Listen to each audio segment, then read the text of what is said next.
Hello everyone, and welcome back to One Way Designs 238. So jumping right into today's project, I found this really cute piece of fall wall decor that I found from the Dollar Tree, but I'm not really crazy about the mason jar shape. So I'm just going to square it off, and by squaring it off, I'm just going to measure all the way around the sides of it, and I'm just going to get as much of that beautiful artwork in it as I can. And once I have squared it off, I am going to go ahead and take my utility knife or craft knife, and I'm just going to go over those lines that I have made 3 to 4 times, and it will actually just pop right off. Please be careful anytime you are using a sharp object or even a hot tool, because I would hate for you all to get hurt while you're doing a project.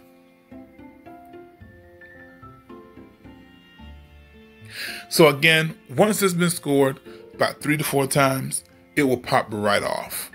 And I'm going to do this to all 4 of my sides.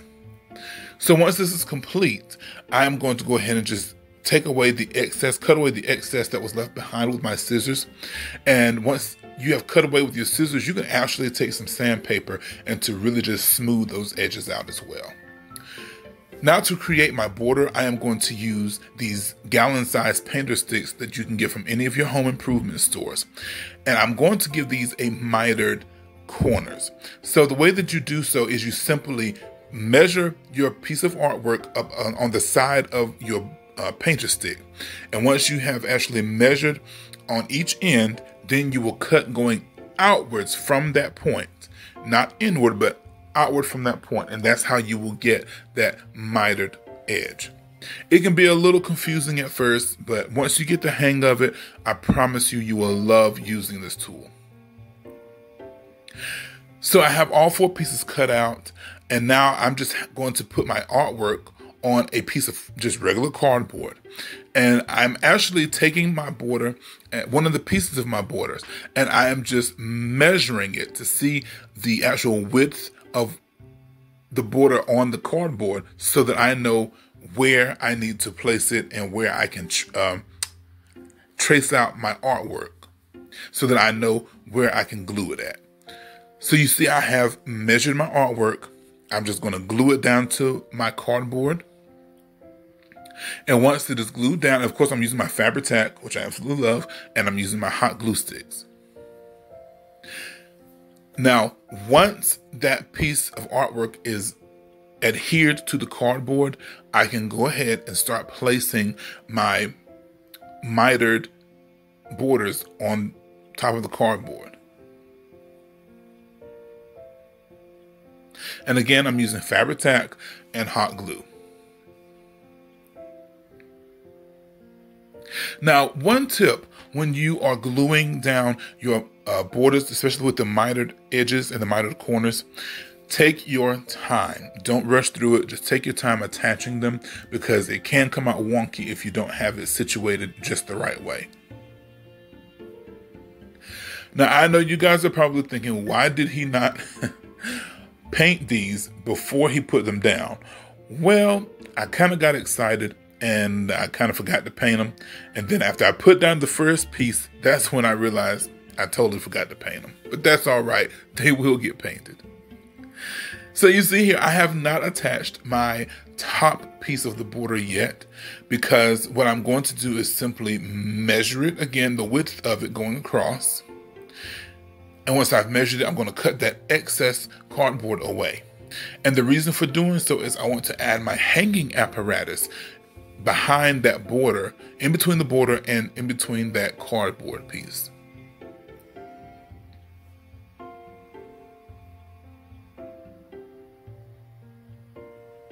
And to make my hanging apparatus, so to speak, I'm just going to take a length of twine, I'm going to double it over and simply twist it.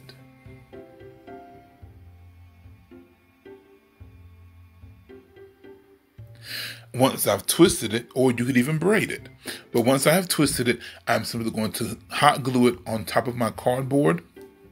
And then after I've hot glued it to the cardboard, I'll just simply take that last border piece and glue it on top of the twine.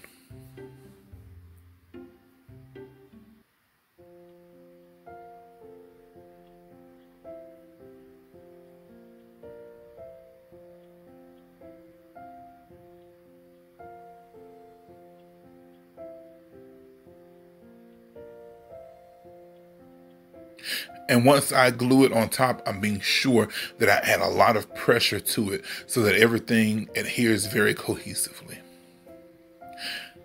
Now, to complete the top part of it, well, with not cutting away, you guys, but to finish it off, I'm just going to cut away the excess cardboard from the project. Now we get to the fun part of painting it.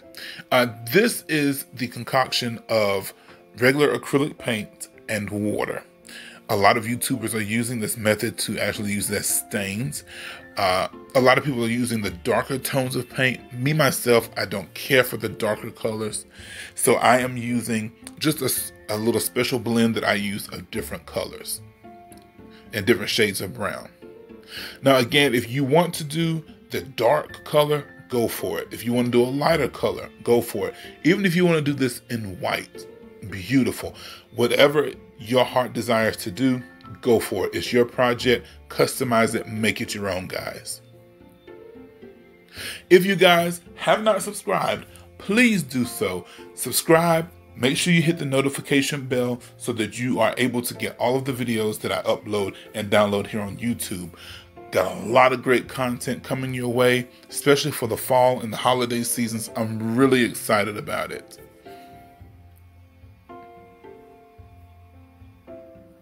And again, while I'm painting my borders and my trim, make sure that you get the top as well as the sides. And once I've done this, I'm actually going to let it dry. What I did was I actually took a thicker gauge of twine and I just simply went ahead and glued it to the inner border on the inside of my frame, just to finish it off a bit more. So now I'm going to go ahead and start bringing in my greenery and my leaves.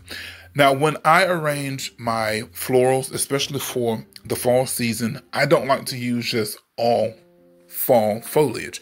I like to bring in some brighter greens and brighter foliage because I feel like it really wakes up and complements those fall colors.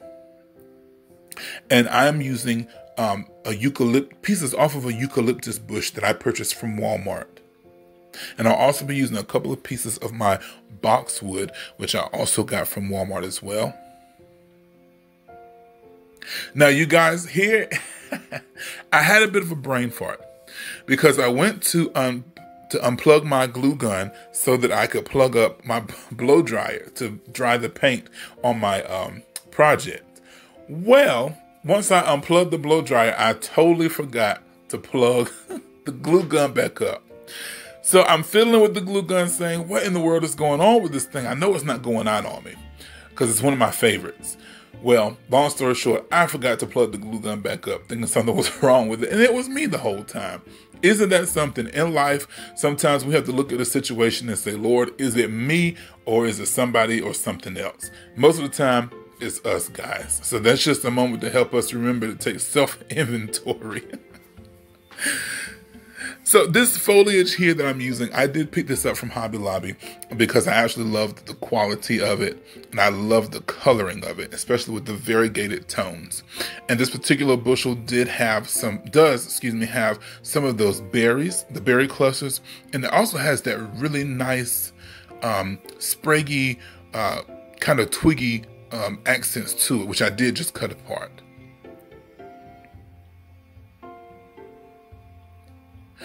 And that brain fart again, that's one of the reasons that I totally did not get to show you how to make the bow. Because in the middle of me and that whole hot glue gun issue, I thought I was recording and I was not recording.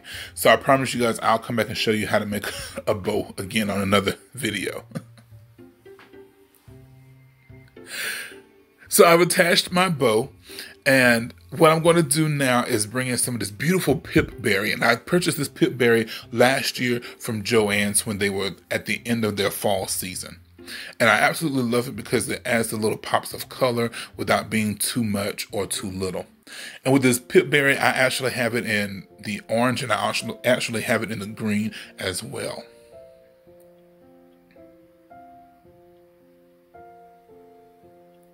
So you can go as heavy or as light-handed on the decoration as you want to. I really wanted this to have a nice boutique kind of feel, so I kind of went out there with it. So now I'm adding even more accent pieces with those twigs that I just cut off of my fall foliage bushel that I purchased from Hobby Lobby. Now, if you guys don't know how to tie a bow or don't want to tie a bow, you can always use ribbon pieces. So I'm finishing up and I'm going to come back and show you what it looks like. And here it is. I think this is just wonderful. I absolutely love how it turned out. I'm kind of speechless with it. So you guys, with the lighter color of my border, I think it really worked out because we have those darker colors in the artwork of the little wagon and also with the tree. So I hope that you really enjoyed today's project. I hope you take this and make it your own. Until next time, you guys, my prayer as always is that you are tremendously and richly blessed. Please stay safe in the times that we are in. And until next time, be blessed. Bye-bye.